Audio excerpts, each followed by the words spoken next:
Fly home. Don't say anything to your mother and brother. That text came in at 6:47 a.m. while I sat on a sunlit balcony in Hilton Head Island, watching my mother laugh for the first time in 21 years, at something my brother said. An unknown number. No name. 7 words that turned my stomach to ice. 12 hours later, I was standing in the arrivals hall of Hartford Bradley Airport. A man in a gray suit held a sign with my name. Next to him, 2 police officers, and what they showed me in that conference room. I don't remember hitting the floor. I just remember waking up to fluorescent lights and a paramedic asking me to count backward from 10. That was 4 months ago. I still don't sleep through the night. But I need to tell you everything. Because what my family did, and what I did about it, changed who I am forever. Before I go on, please take a moment to like and subscribe, but only if you genuinely connect with this story. And I'd love to know, where are you watching from right now? Drop your city and your local time in the comments. My name is Willow Farrell. I'm 32 years old, and this is the story of how my own mother and brother tried to destroy me, and how the truth saved my life. Now let me take you back to a rainy November night in Glastonbury, Connecticut, the night I stopped being someone's daughter. I was 11 years old. It was a Tuesday, November 14th. I remember the date because I'd brought home a permission slip for a field trip to the Wadsworth Atheneum, the art museum in Hartford. I needed a parent's signature and $3. That's it. A signature and $3. My mother, Margaret Farrell, was sitting at the kitchen table when I walked in. She had the phone pressed to her ear. Her voice was calm, flat, like she was reading a grocery list. "It's done," she said. "She's leaving tonight." I didn't know who she was talking to. I still don't. She hung up and looked at me the way you'd look at a stain on a countertop, something to wipe clean. "Pack your things," she said. I thought she meant for the field trip. I actually smiled. "You're leaving, tonight." My brother Dean stood at the top of the stairs. He was 14. He watched the whole thing, didn't say a word, didn't move, just leaned on the railing like he was watching a show that didn't concern him. My mother opened the front door. Rain was hammering the porch. She handed me a black garbage bag, the kind you use for yard waste, and said 4 words I will hear for the rest of my life. "Go, don't come back." No suitcase, no coat, no explanation, no $3. I walked 3 miles in that rain. My sneakers filled with water by the second block. The garbage bag ripped at the corner of Hebron Avenue, and my library book fell into a puddle. I made it to my grandfather's house on Hubbard Street at 9:20. When he opened the door, he didn't ask what happened. He didn't call Margaret.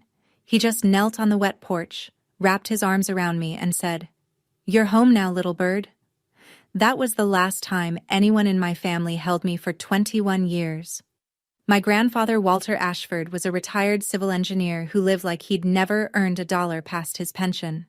Small Cape Cod house, vegetable garden out back. A workshop in the garage where he fixed clocks, radios, anything with gears. He wore the same 3 flannel shirts on rotation and drank his coffee black from a mug that said, "World's okayest Grandpa." My grandmother Rosemary was the warmth in that house. She taught me how to make pot roast on Sundays. She braided my hair before school. She read to me every night, even when I was 12 and probably too old for it. I never stopped her. For 7 years, that small house on Hubbard Street was the only place I felt real. Margaret never called. Not once. Dean didn't write. No birthday card, no Christmas visit. Nothing. It was as if I'd been erased from their lives with the same ease my mother used to wipe the kitchen counter. My grandfather never forced the subject, but once, when I was 13 and crying in the garage because a girl at school asked why my mom didn't come to the parent conference, he set down his wrench and said something I didn't understand until decades later. "Someday you'll understand why I'm saving the best for you. Not now, but someday." I noticed things, small things. A man in a gray suit who visited my grandfather every few months. They'd sit in the study with the door closed. I'd hear low voices but never full sentences. When I asked who the man was, Grandpa said, An old friend helping with paperwork. I didn't push. I was just grateful to have a home. My grandmother Rosemary passed when I was 16. A stroke, quick and merciful. And the house on Hubbard Street got a little quieter, a little colder. But my grandfather kept going, for me, I think. He drove me to campus tours. He proofread my college essays. He kept a locked oak box on the top shelf of his closet that he never opened in front of me. I asked him once what was inside. He smiled and said, "Your future." My grandfather died in his sleep 3 weeks before I started college. I found him on a Saturday morning, still in his flannel, one hand resting on a book about covered bridges. He looked peaceful. He looked done. The funeral was small. 6 neighbors, the pastor from the Methodist church on Main Street, a woman who ran the hardware store where Grandpa bought his nails, and then Margaret walked in. I hadn't seen my mother in 7 years. She wore black from head to toe. A silver cross hung from her neck. She moved through the church like a widow in a movie, touching pews, dabbing her eyes with a tissue, whispering, "Thank you," to strangers who offered condolences. She never looked at me. Not once. But Dean did. He walked right up to where I was sitting in the front pew, leaned down, and said something so quietly that only I could hear it. "Grandpa left everything to Mom. There's nothing for you." Then he smiled. A quick one. The kind that vanishes before anyone else sees it. After the service, a man approached me in the parking lot. Gray suit. I recognized him. The man who used to visit Grandpa's study. "Miss Farrell," he said. "My name is Thomas Mercer. I was your grandfather's attorney for 30 years. He held out a cream-colored envelope, sealed with wax. Old-fashioned, deliberate. "Your grandfather asked me to give you this when the time is right." He paused. "The time isn't now, but keep my card." I took the card. I took the envelope. I put both in my wallet and didn't touch them again. I rode the bus back to my dorm alone that night. No family left, no safety net. 18 years old with a sealed envelope I was too afraid to open, and a business card from a man in a gray suit who said, "The time isn't now." I didn't know that those 2 pieces of paper would save my life 14 years later. I paid for college the way a lot of people do. Scholarships, part-time jobs, and ramen noodles 5 nights a week. I studied computer science at UConn, graduated with honors, and moved to San Francisco with $600 and a carry-on suitcase. I didn't call it ambition back then. I called it not having a choice. By 24, I was working 80-hour weeks at a startup in Soma, writing code for an app I didn't believe in, eating lunch at my desk, and sleeping in a studio apartment the size of a parking space. Nobody in my family knew where I was. Nobody asked. But something was growing. Not resentment. Purpose. I kept thinking about the kids I'd met in college who'd aged out of foster care with nothing. No family. No guidance. No one to call when the landlord raised the rent or the car broke down or the loneliness got so heavy it pressed on their chest like concrete. I knew that feeling. I'd lived it. At 27, I built Hearthline. It was a simple platform. Match kids aging out of the system with volunteer mentors who'd show up. Not charity. Presence. Someone to answer the phone. By 30, a venture fund believed in it enough to invest. The company was valued at $47 million. On paper, I was wealthy. In practice, I was still the girl in sneakers walking 3 miles in the rain. My only real friend was Grace Kimball, a nurse I'd met at the UConn Library freshman year. She was from Brockton, Massachusetts. Direct, stubborn. The kind of person who'd tell you your haircut was terrible before asking how your day went. Grace knew everything about my past, and she had one rule about my family. "If they ever come back," she told me once over Thai food in the Mission, "it's not because they miss you, it's because they need something." I believed her. Mostly. But there's a difference between believing something in your head and believing it in the part of you that still keeps a garbage bag in the back of your closet, just in case. One night, years later, I found a line buried in my UConn financial aid records. Part of my scholarship had been funded by an anonymous educational trust. No name, no trail, just a deposit every semester like clockwork. I couldn't trace it. But I had a feeling I already knew. The call came on a Wednesday, 9:14 p.m. Pacific Time. I was on my couch in San Francisco, half watching a documentary about bridge engineering, a habit I'd inherited from Grandpa, when my phone lit up with a Connecticut area code. I almost didn't answer. I wish I hadn't. Willow? The voice was older, shakier, but unmistakable. It's your mother. Silence. Mine, not hers. I know I don't deserve this call. She told me she'd been diagnosed with early-stage cancer. She said she'd been going to church every week. She said she'd changed. She said the word sorry 4 times in 2 minutes, and each time it sounded more rehearsed than the last. Then she said the thing that cracked me open. I want us to be together. All of us. Before it's too late. A vacation. Hilton Head Island. As a family. She paused. Dean wants to apologize too. I said no. She cried. I hung up and called Grace. Cancer card? Grace said. Classic manipulation, don't go. I didn't sleep for 3 nights. I stared at the ceiling and argued with myself the way only someone who's been abandoned can argue. Half logic, half that desperate little voice that still whispers, maybe this time will be different. On the 3rd night, I picked up the framed photo on my nightstand. Me and Grandpa, sitting on his porch, the summer I was 15. He was smiling like he knew something I didn't. He'd want me to try. I was sure of it. I called Margaret back. I'll come. 3 days. Not 5. I'm booking my own flight and my own room. She agreed to everything instantly. No pushback? No negotiation. That should have been my first warning. 20 minutes later, a text from an unknown number. Be careful. 2 words. No name. I thought it was spam. I deleted it. That was my second warning. And I missed it completely. Hilton Head in late September is the kind of beautiful that feels borrowed, like it can't possibly last. Spanish moss, salt air, sunset light that makes everything look like a painting someone forgot to sign. I flew into Savannah and drove the 45 minutes to the resort, a beachfront property, valet parking, the kind of place that puts orchids in the lobby and charges $12 for orange juice. Dean had booked it. I didn't ask with whose money. Margaret was waiting in the lobby. She looked smaller than I remembered. Thinner. Her hair had gone silver at the temples, and she wore a pale blue cardigan that made her look like a Sunday school teacher. When she saw me, she opened her arms and started crying before I even reached her. You're so beautiful, she said into my shoulder. You look just like your grandmother. Dean stood behind her, taller now, broader, a pressed linen shirt, leather watch, salon-quality smile.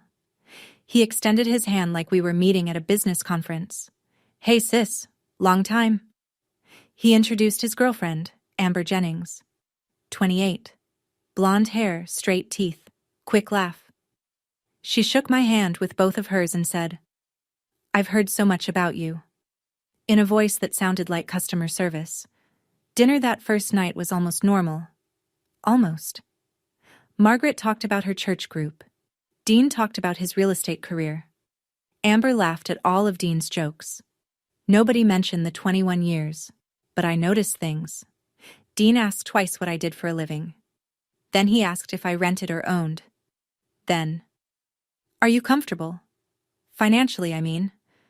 Families should take care of each other. I gave vague answers, smiled, ate my fish, and when I got back to my room, I checked my phone. A new text from that same unknown number.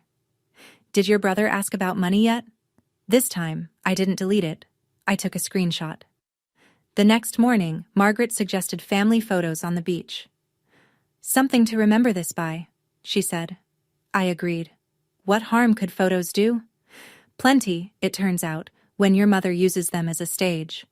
She flagged down a resort employee to take the pictures, and while the young woman adjusted the angle, Margaret leaned in and said, loud enough for everyone nearby to hear, My daughter came back to me after years of running away. She's always been the stubborn one. Running away, as if I'd left by choice. As if I hadn't been pushed out a door at 11 with a trash bag in the rain. I didn't correct her. I stood there in the sand with my arm around a woman who'd rewritten my childhood for an audience of strangers, and I smiled for the camera. Dropped half an octave.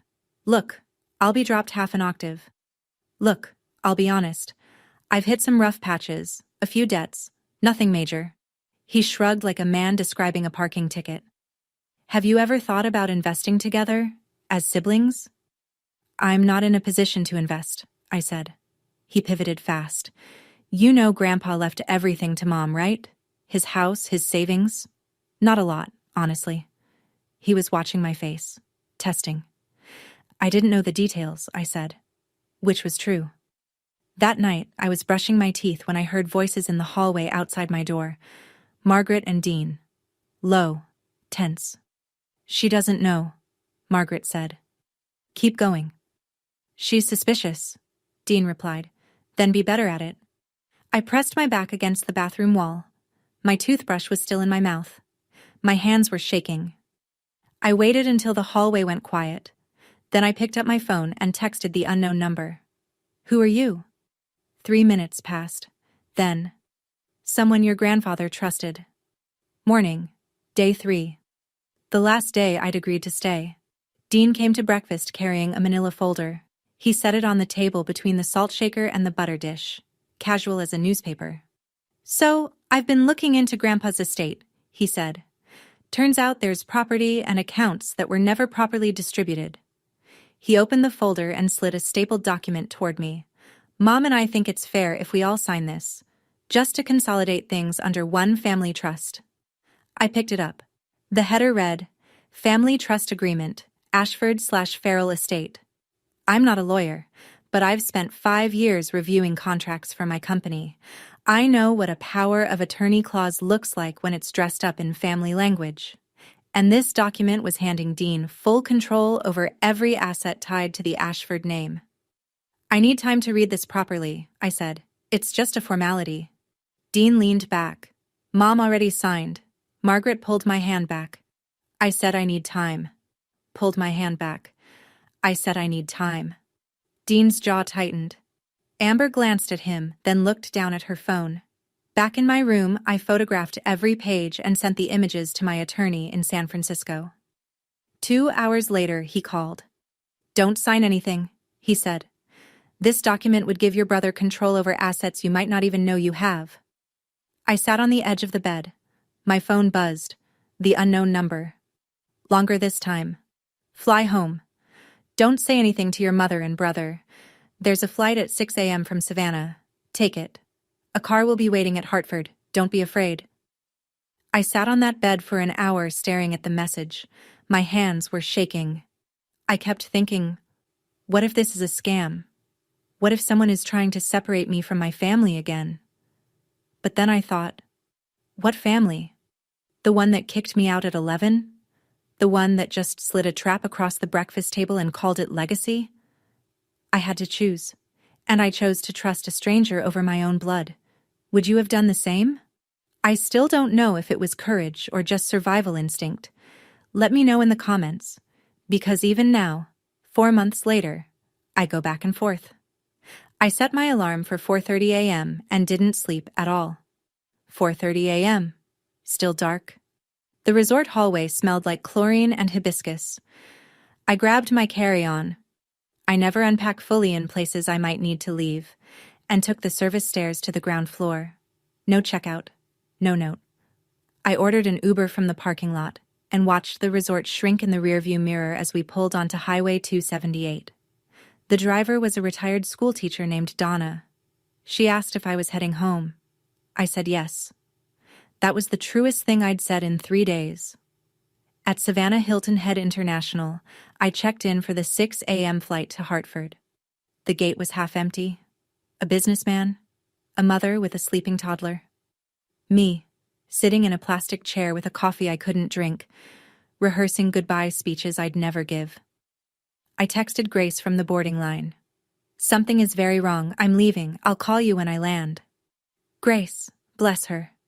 Thank God. The plane lifted off at 6:05. I watched the coastline tilt and fall away. The island, the resort, the family I'd let myself believe in for 72 stupid, hopeful hours. My phone buzzed at 7:30. Dean. Where are you? Mom is worried sick. Then Margaret. Willow, please don't do this to me again. Then Dean, 1 minute later. We need to talk about the trust, it's important. 3 messages in 10 minutes. Concern, guilt, then pressure. A perfect escalation. I'd watched Margaret do this my whole childhood. The soft open, the wounded middle, the sharp close. Dean had learned well. I turned off my phone and leaned my forehead against the window. And that's when I felt it in my jacket pocket. A business card, soft with age, its edges worn to felt.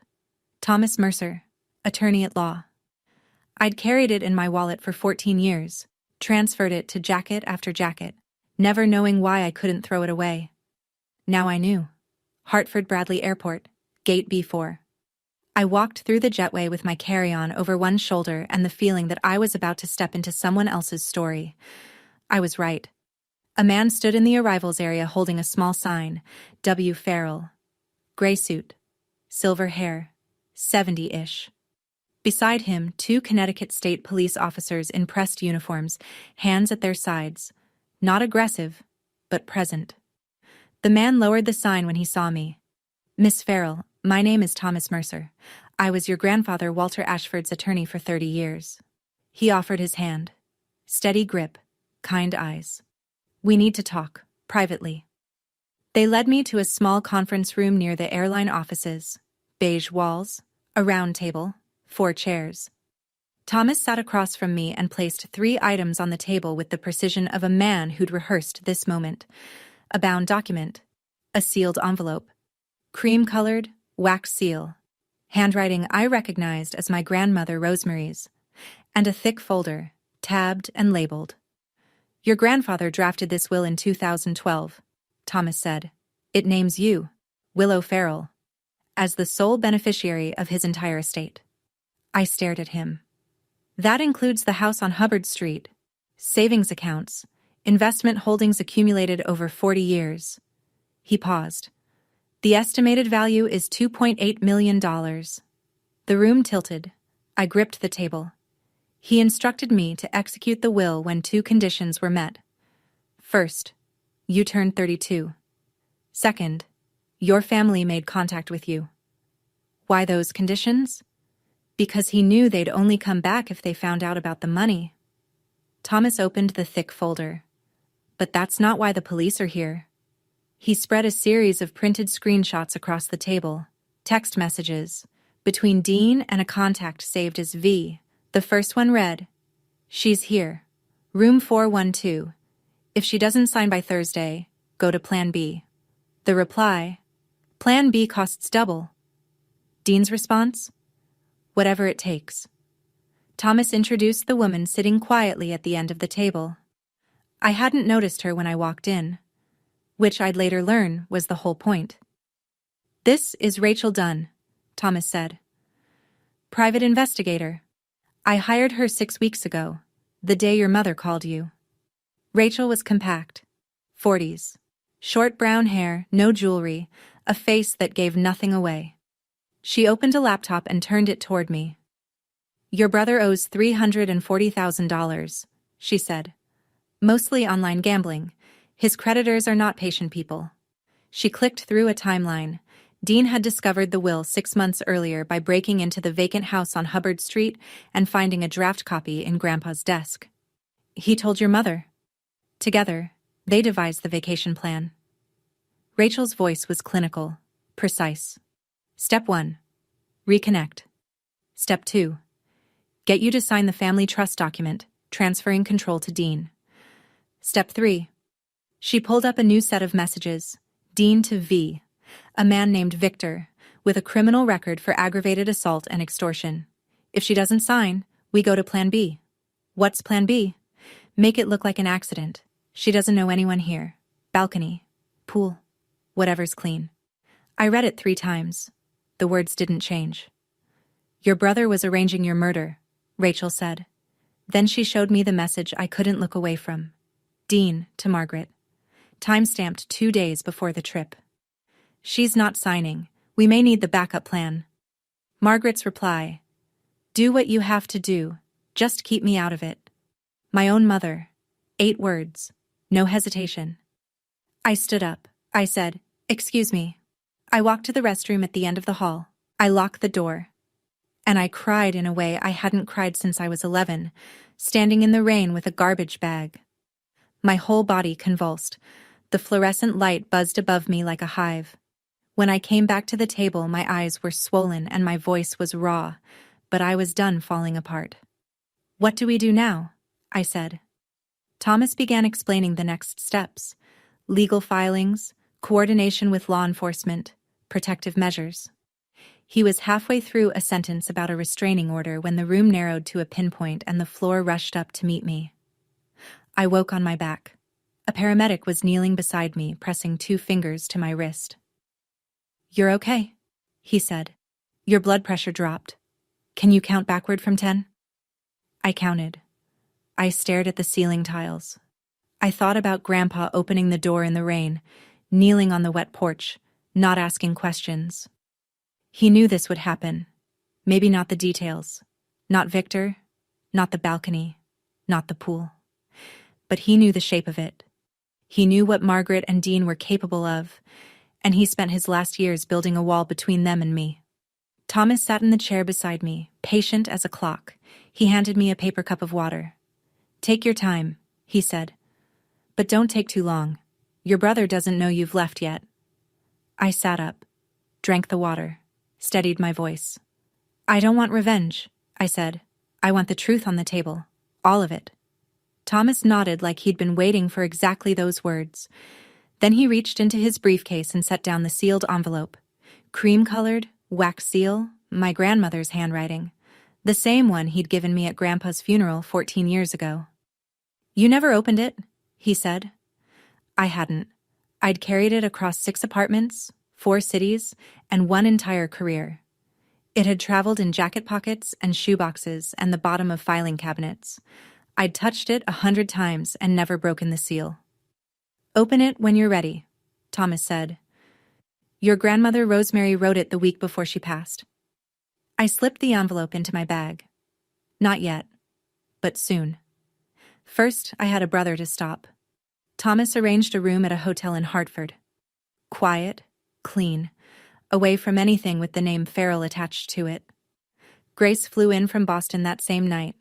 She walked through the door, dropped her bag, and wrapped her arms around me without a word. Then she said what Grace always says. I told you not to go. I know. I leaned into her shoulder. But if I didn't go, they would have found me eventually. She didn't argue. She knew I was right. While Grace ordered room service, I couldn't eat. The machinery of consequences was grinding forward 2 states away. Connecticut State Police had coordinated with law enforcement in South Carolina. The plan was clean. Arrest Victor first at Hilton Head, then take Dean the following morning back in Glastonbury. I sat on the hotel bed while Grace dozed in the armchair. Midnight. The city hummed outside the window. I pulled the envelope from my bag. The wax cracked like a whisper. Inside, 1 sheet of stationery, pale yellow, and a photograph. Rosemary's handwriting was careful, deliberate, the kind of penmanship they taught in schools that don't exist anymore. My dearest Willow, if you're reading this, it means your grandfather is gone and I'm gone, and someone is trying to take what's yours. I'm sorry I couldn't protect you while I was alive, but I want you to know, you were never the problem. Your mother was broken long before you were born, and she broke you instead of fixing herself. You deserve the world, little bird. Build your own nest. Grandma R. The photograph. Me at 5 years old, sitting on Rosemary's lap, both of us laughing at something outside the frame. On the back, in pencil, 4 words. You were always enough. Grace woke up to find me sitting cross-legged on the floor, holding the photo, tears running silent and clean. She didn't ask. She sat beside me, took my hand, and stayed there. At 1:47 a.m., my phone lit up. Thomas. Victor has been arrested. He's cooperating. Your brother will be arrested at 7 a.m. tomorrow morning. I set the phone down and looked at the photograph one more time. 5 years old.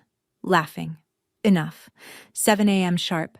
2 unmarked cars pulled up to Margaret's house in Glastonbury. Dean was at the kitchen table eating cereal when they knocked. He answered the door in sweatpants. The officers read him his rights while Margaret screamed from the porch in a bathrobe, clutching the railing like the house was sinking. I know these details because Rachel Dunn sent me a brief report that afternoon. Clean. Factual. No editorializing. That was Rachel's way. Margaret's call came 40 minutes after the arrest. "What have you done?" She was hyperventilating. "They took your brother. He didn't do anything. He hired someone to kill me, Mom." Silence, long enough to hear a clock ticking somewhere in her house. "That's ridiculous. Dean would never. You're making this up to get back at us. The police have the messages, all of them." I let that settle. "Including yours." "What messages?" I read it from the screenshot on my phone, word for word.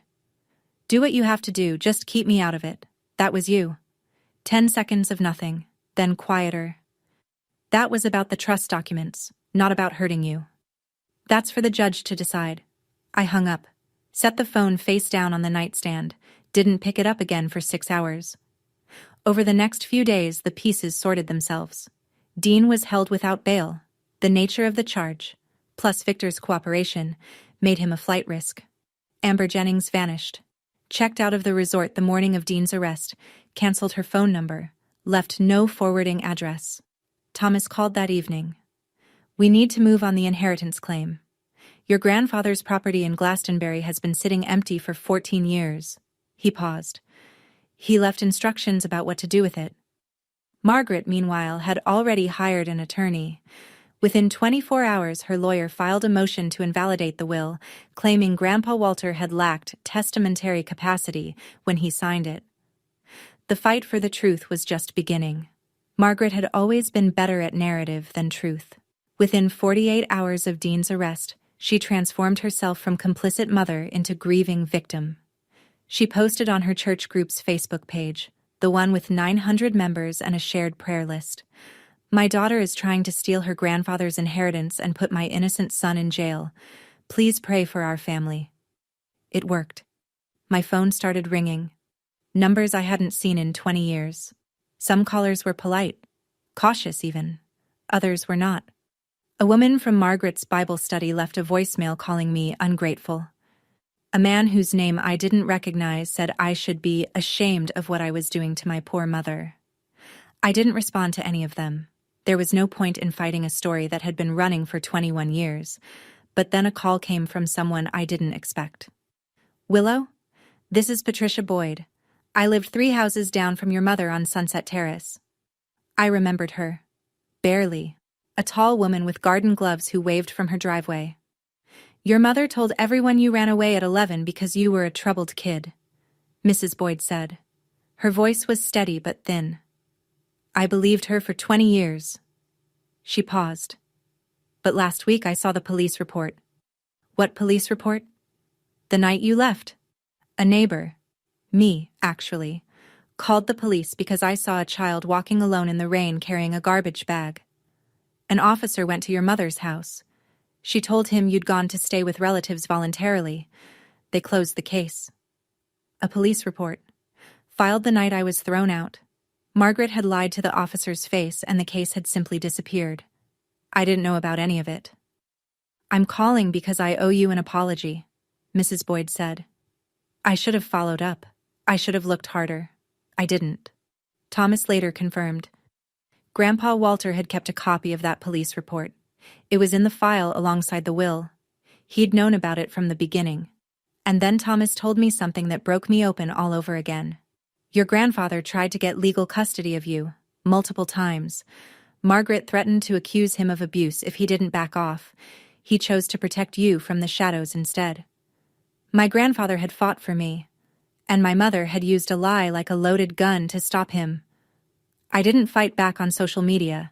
I didn't post a rebuttal. I didn't call Margaret's church friends to plead my case. Instead, I did what Grandpa taught me. I built something. Thomas filed the petition to validate the will with the Hartford Probate Court. The hearing was set for 2 weeks out. Margaret's attorney had already submitted the diminished capacity argument, claiming Grandpa Walter was mentally unfit when he signed. It was a common tactic, Thomas said, and almost always a losing one when the signer had a clean psychiatric evaluation on file, which Grandpa Walter did, dated 2 weeks before the will was signed, conducted by Dr. Alan Fielding, a board-certified psychiatrist still practicing in New Haven. Full competency confirmed. But Thomas had more. He arrived at the hotel one afternoon carrying a wooden box. Oak. Old. Brass latch. I recognized it instantly. The box from Grandpa's top shelf. The one he never opened in front of me. Your grandfather's house has been sealed since his death, Thomas said. This was in the master closet. He left instructions that I should give it to you when the legal process began. I opened it. Inside, 7 leather-bound notebooks. Grandpa Walter's handwriting. A diary spanning 7 years. From the year I moved in to the year he died. I opened the first one at random. March 2009. Called Margaret again. She said Willow is better off without this family. Maybe she's right, but not in the way Margaret means it. He'd documented everything, every phone call to Margaret, every refusal, every legal attempt to bring me home, every quiet act of protection that I never knew about. Your grandfather didn't just plan for your future, Thomas said, adjusting his glasses. He documented the past. He knew this fight was coming. I called Mrs. Boyd that evening. Would you be willing to testify? I asked. About what you saw that night? About Margaret telling the police I'd gone to stay with relatives? Yes, she said, without hesitation. I should have done it 21 years ago. Meanwhile, Grace helped me connect with a nonprofit organization that specialized in transitional housing for youth aging out of foster care. Grandpa's house on Hubbard Street had been empty for 14 years. His will included a specific note about the property. Not a clause, not a condition. Just a line in the margins of his own handwriting. For the children who need a door opened. I was starting to see the full picture now. My grandfather hadn't just saved me. He'd designed a blueprint for what came next. He just didn't live long enough to hand me the key himself. 3 days before the hearing, Dean's defense attorney reached out to Thomas with an offer. Dean would plead guilty to criminal solicitation, a lesser charge, in exchange for Willow not pursuing civil damages. Thomas relayed the message over the phone. I don't want his money, I said. I want him to face what he did. That same afternoon, Margaret called. Not crying this time. No church voice. No trembling hands you could hear through the speaker. This Margaret was the one I remembered from childhood. The real one. Cold. Measured. Stripped of performance. Drop the charges, she said. Walk away, or I will make sure every person in this state knows what kind of daughter you are. What kind is that? The kind who destroys her own family. I let the silence sit for 3 full seconds. You destroyed this family 21 years ago on a rainy Tuesday night, I said. I was just the evidence. I hung up. Thomas spent that week assembling everything. The validated will, the psychiatric evaluation, the police report from 2003, Walter's diaries, the text messages between Dean and Victor, the text between Dean and Margaret, Mrs. Boyd's sworn statement, Rachel Dunn's investigative report. The courtroom will be full, Thomas warned me. Margaret's church friends, neighbors, local press may show up. Good, I said. The truth works best in the open. That night, alone in the hotel, I returned to the oak box. I'd read most of the diaries, but at the very bottom, beneath the last notebook, I found something I hadn't noticed before. A savings book, a college education fund. The name on the account, Willow Farrell. Opened the day I was born. The final entry was a deposit dated 3 months before Grandpa died, and on the last page, in his careful engineer's handwriting, for the nest you'll build yourself. Sitting there, holding that savings book with my name on it, a name my grandfather wrote on the day I was born, I realized something. He never forgot me. not for a single day. Even when I thought I was completely alone in the world, someone was quietly building a floor beneath me so I wouldn't fall through. I wonder, have you ever discovered, years later, that someone loved you in silence? That the luck you thought you had was actually someone's careful, invisible plan to keep you safe? If you have, I'd love to hear about it in the comments. I think we don't say these things often enough. I closed the box, set my alarm, and laid out my clothes for court. Tomorrow, the truth would have a room full of witnesses. Hartford Probate Court, Courtroom 3B, 9:15 on a Tuesday morning. The room was full. Margaret's church friends filled one side, a cluster of women in modest blouses, clutching purses, whispering. On the other side, Mrs. Boyd in a navy dress. Grace, steady as a wall. 2 reporters from the Hartford Courant with notebooks open, a sketch artist. And scattered throughout, neighbors from Glastonbury who'd come because small towns run on stories, and this was the biggest one in decades. Margaret sat at the respondents' table. Black dress, silver cross, a tissue balled in her right hand.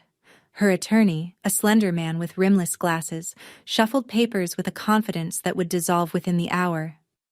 The hearing opened. Margaret's lawyer presented the diminished capacity claim.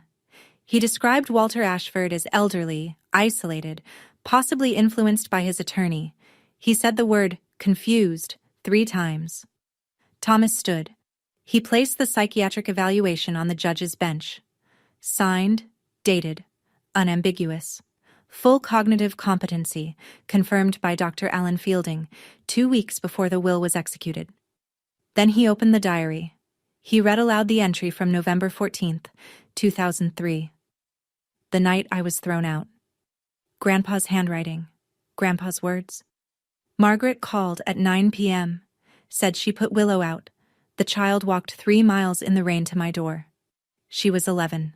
She was shaking. I called Margaret back. She said, "Keep her. I don't want her." The courtroom went quiet. Not church quiet. Grave quiet. Margaret shot to her feet. "That's a lie. He made that up." "Sit down, ma'am," the judge said. Thomas called Mrs. Boyd to the stand. She walked slowly, hands folded. She described the night, the rain, the child, the garbage bag, the 911 call. She described the officer going to Margaret's house. She described what Margaret told him. She said her daughter had gone to stay with family, Mrs. Boyd said, voluntarily. She looked directly at Margaret. That was a lie. I watched that little girl walk down the street soaking wet. There was nothing voluntary about it. One of the church women in the back set down her purse and didn't pick it up again. During the 15-minute recess, Margaret crossed the aisle and grabbed my wrist. Her grip was tight. Her eyes were dry now. No performance left. "You're killing me," she whispered. "Is that what you want?" I looked down at her hand on my arm. I removed it, gently, finger by finger, and met her eyes.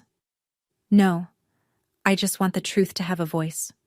The judge returned. The room rearranged itself into silence. Thomas presented the final pieces, the psychiatric evaluation.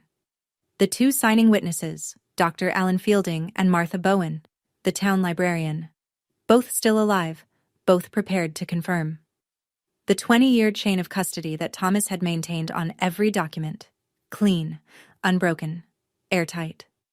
The judge reviewed the file for 8 minutes that felt like 80. Then he spoke. "The court finds the will of Walter H. Ashford to be valid and duly executed. The petitioner, Willow Farrell, is recognized as the sole designated beneficiary." Margaret's head dropped. Not dramatically, not the way she'd performed grief at the funeral. This was real. Her shoulders folded in. Her attorney put his hand on her arm, and she shook it off. No one from the church pews moved to comfort her. Thomas wasn't finished. He informed the court that evidence pertaining to a related criminal matter, the conspiracy involving Dean Farrell, was being entered into the public record and forwarded to the criminal division. He presented the text messages, all of them. Dean to Victor. "Make it look natural. She doesn't know anyone here." Victor to Dean. "Plan B costs double." Dean to Margaret. "She's not signing. We may need the backup plan. And Margaret, in 8 words that echoed through that courtroom like a gunshot. Do what you have to do. Just keep me out of it. The church women stared at Margaret as if she'd removed a mask they didn't know she was wearing. A reporter scribbled so fast her pen scratched audibly against her notepad. The judge noted that the criminal prosecution of Dean Farrell for criminal solicitation would proceed separately. Potential maximum sentence, 20 years. He turned to Margaret. Ma'am, the contents of your communications may be subject to further review by the state's attorney. I'd advise you to consult your counsel. Margaret didn't move.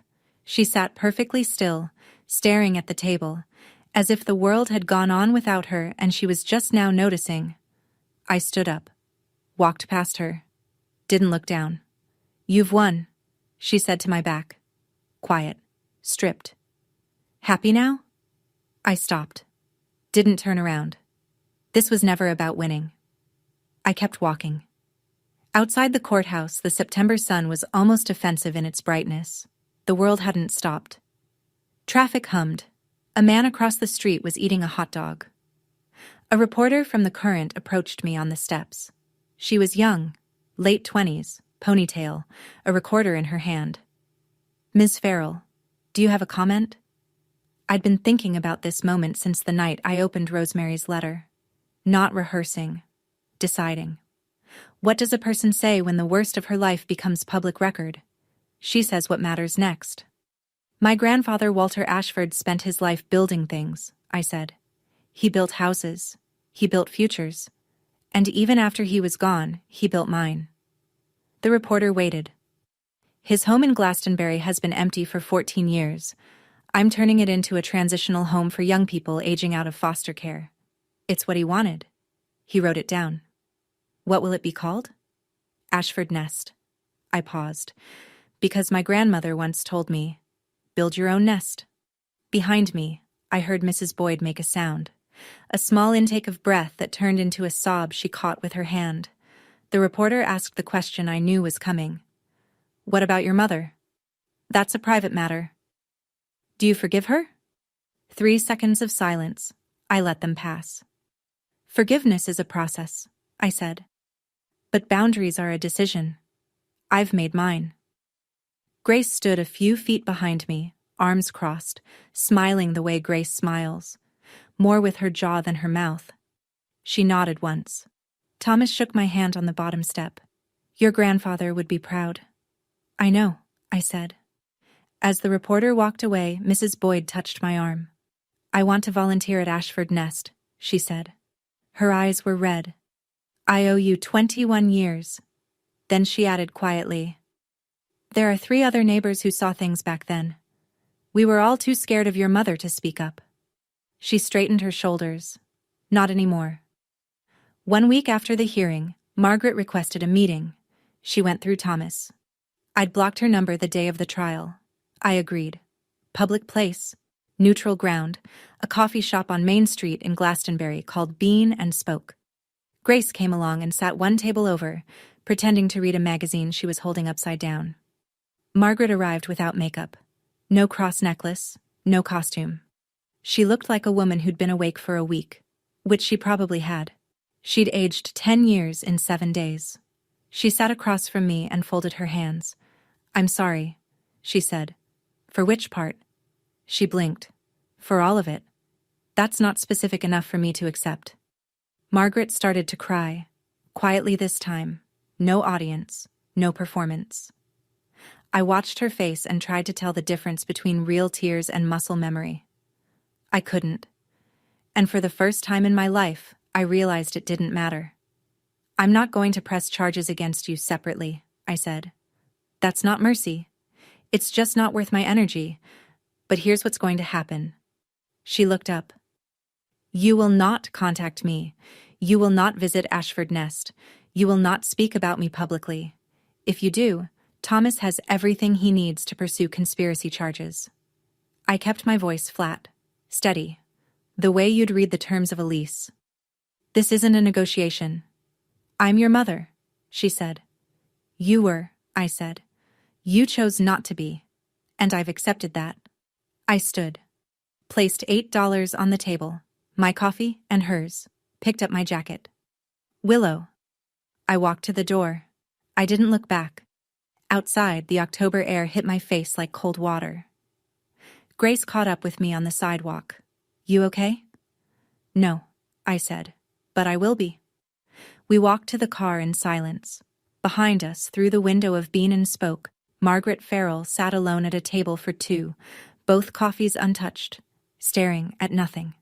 The criminal trial came 3 months later. Dean's attorney advised him to take the plea. The evidence was a mountain, and Victor, the man Dean had hired, was cooperating fully in exchange for a reduced sentence. There was no angle left to play. Dean pleaded guilty to criminal solicitation. The judge sentenced him to 8 years, eligible for parole after 5. Victor received 12. I was in the courtroom when Dean stood for sentencing. He wore a county-issued jumpsuit and the kind of expression I'd seen on men in documentaries. Not remorse, just the slow dawning recognition that their story wasn't going to end the way they planned. Before the bailiff let him out, Dean turned toward me. I thought, for one heartbeat, that he might apologize, that he might say something human. I just needed the money, he said. That was it. Not, I'm sorry I tried to kill you. Not, I was wrong. Just, I needed the money. As if I were an obstacle between him and a bank teller. I said nothing. I sat. I listened to the judge close the record. I walked out into a hallway that smelled like floor wax and old coats. Margaret was not charged. The text message, "Do what you have to do. Just keep me out of it," was damning in plain language but legally ambiguous. Her attorney argued it referred to the trust documents. The state's attorney declined to prosecute. Insufficient evidence for conspiracy. But the court of public opinion had already ruled. Margaret's church group quietly removed her from the volunteer roster. Neighbors stopped returning her calls. The Glastonbury she'd curated for 2 decades, the one where she was the devoted mother and I was the troubled runaway, collapsed like a theater set after the lights come up. She sold the house on Sunset Terrace within a month and moved to a small apartment in Clearwater, Florida. Alone. Rachel Dunn's final report answered one last question. Amber Jennings wasn't Dean's girlfriend of 2 years. They'd met on a dating app 3 months before the trip. Rachel traced Amber's phone records. She'd texted Dean a photo of my passport and my flight itinerary the first night at the resort. That's how Dean knew my room number. That's how Victor would have found me. Amber was never charged. She simply ceased to exist in the story. A supporting actress who left when the production shut down. 6 months after the trial, the house on Hubbard Street was reborn. It took a crew of 14 volunteers, a contractor who gave us a discount after reading the Current article, and more coats of paint than I can count. We replaced the porch boards. We fixed the leaky kitchen faucet Grandpa had been getting around to for a decade. We sanded the hardwood floors and patched the drywall and hung new curtains in every room. I kept Grandpa's desk in the living room. On it, I placed the framed photograph of Rosemary and me, the oak box with his diaries inside, and a fresh mug of black coffee every morning, even though no one drank from it. Mrs. Boyd ran the daily operations. 4 other neighbors joined the volunteer board. People who'd spent 20 years believing Margaret's version of events, and now showed up with casseroles, cleaning supplies, and the quiet guilt of having looked the other way. Grace signed on as the health advisor. She drove down from Boston every other weekend and reorganized the medicine cabinet 3 times. My company, Hearthline, partnered as the tech arm, connecting each resident with a vetted mentor through our matching platform. We opened with 3 teenagers. The ceremony was small. No press. No ribbon cutting. Just me, standing in the living room where my grandfather used to read the paper, telling 3 young people the only thing I knew to be true. This house belongs to a man who believed in second chances. He gave me one. Now it's yours.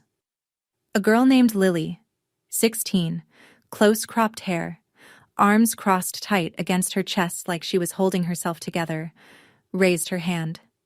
"Did your family throw you out too?" "Yes," I said. "And you turned out okay?" I thought about it. Not for drama, because I wanted to give her an honest answer. "I turned out honest," I said. That's better than okay. Lily uncrossed her arms. Just slightly, but I noticed. It happened on a Sunday. I was cleaning out the last of Grandpa's closet, the shelf behind the oak box, where old shoe boxes and tax folders had been stacked since the Clinton administration.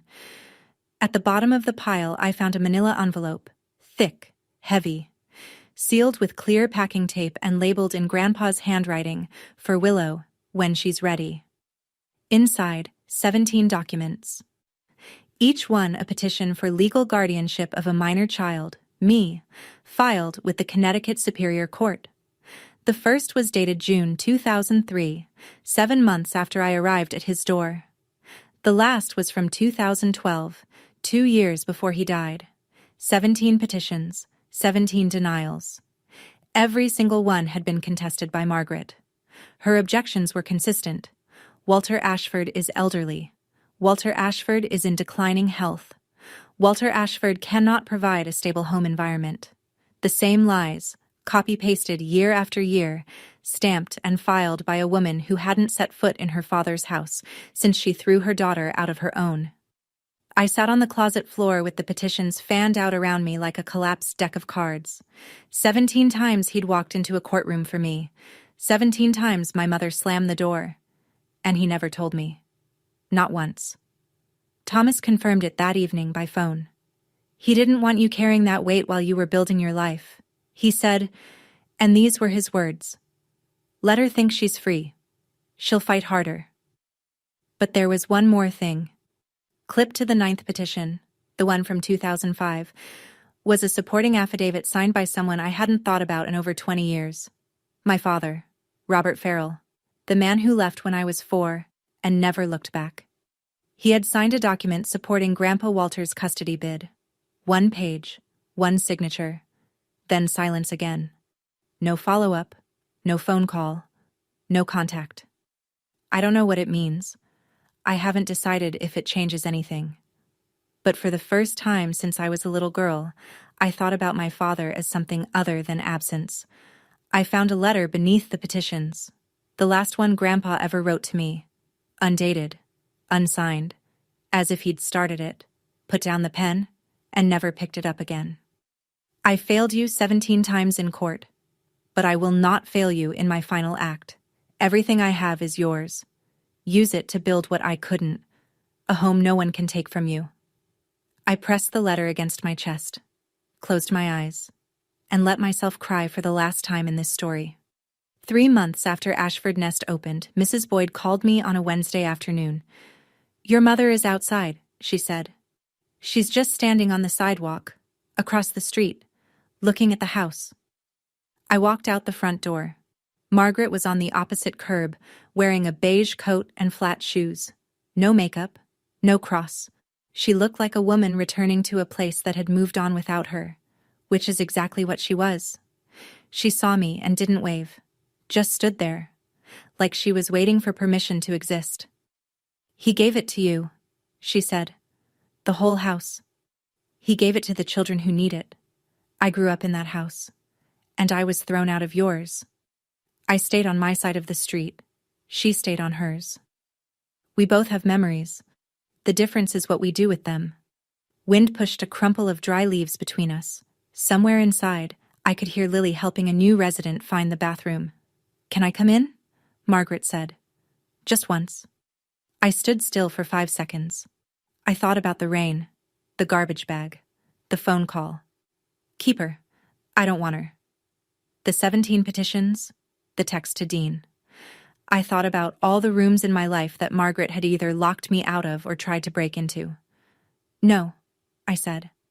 "This is their safe space, not yours." She nodded. Not dramatically, not with tears. Just a small, tired movement of her head, the kind you make when the doctor gives you the result you already expected. She turned and walked down Hubbard Street. Slowly, hands in her pockets. She didn't look back. I watched until she turned the corner and disappeared. Lily appeared behind me in the doorway. "Who was that?" I looked at the empty sidewalk where my mother had been. "Someone who lost something she can't get back." I stepped inside and closed the door. 1 year later, and the house on Hubbard Street is never quiet.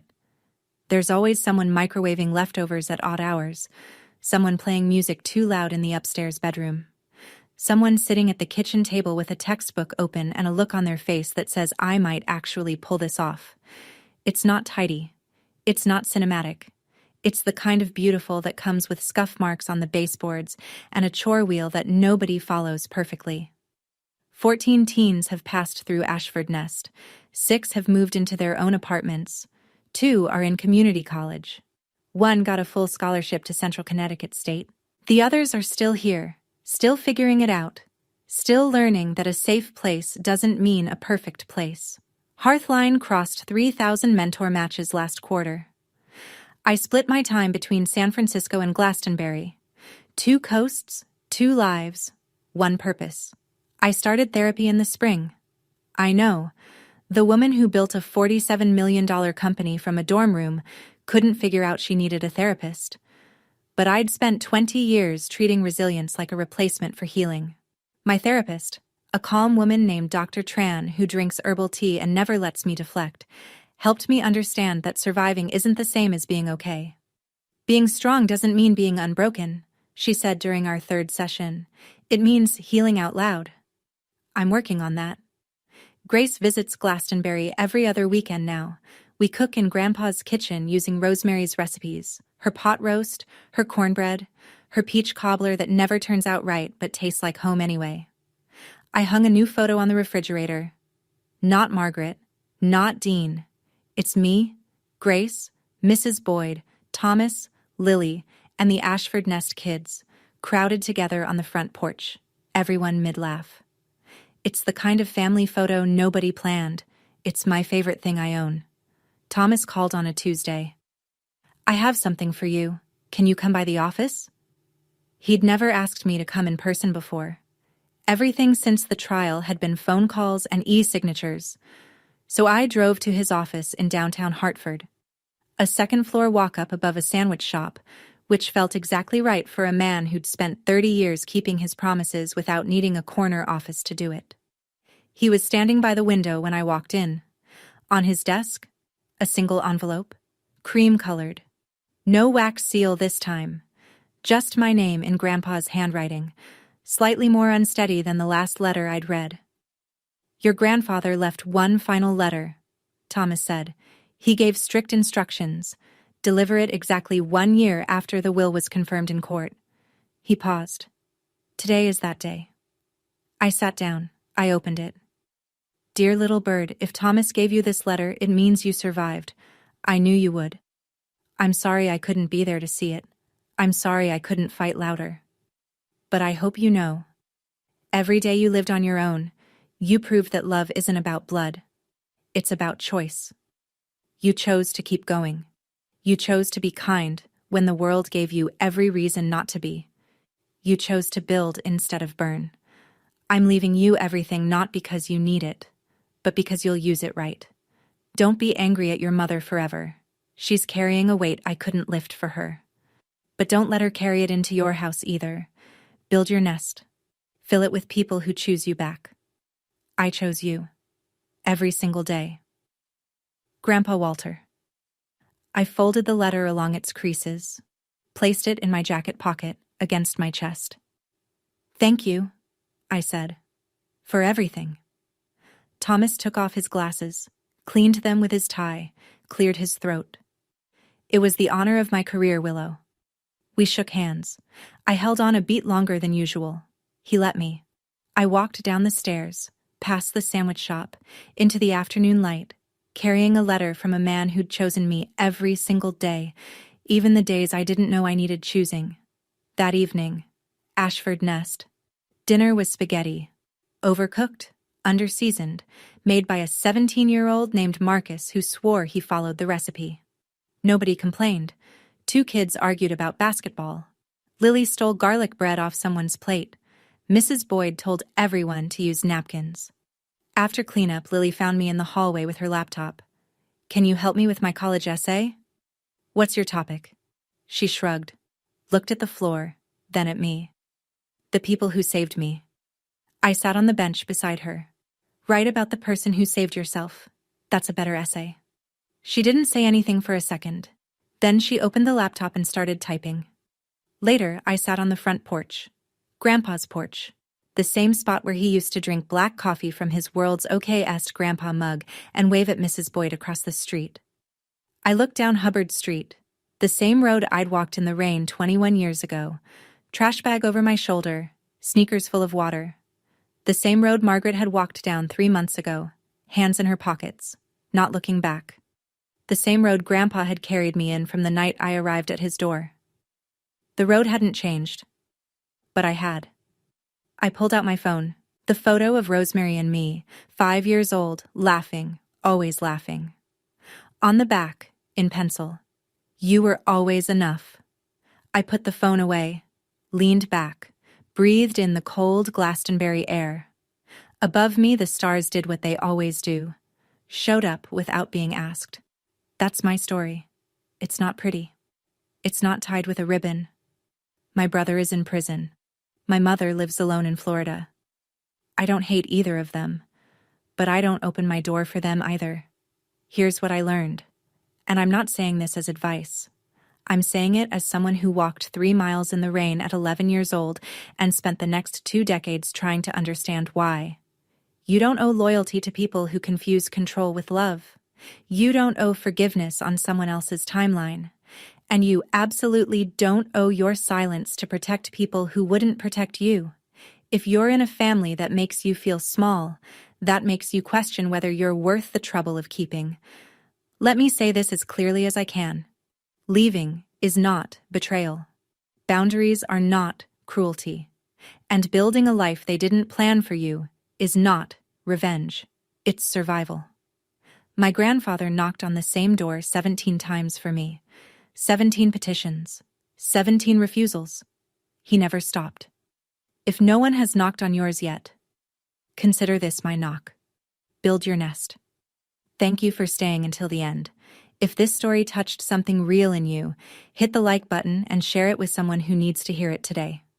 If you have your own story about setting boundaries with family, about walking away and finding out it was actually walking toward something, the comments are yours. I read every single one. And if you want another story about someone who refused to stay small, check the link in the description. I think you'll see yourself in it. Subscribe, and I'll see you in the next one.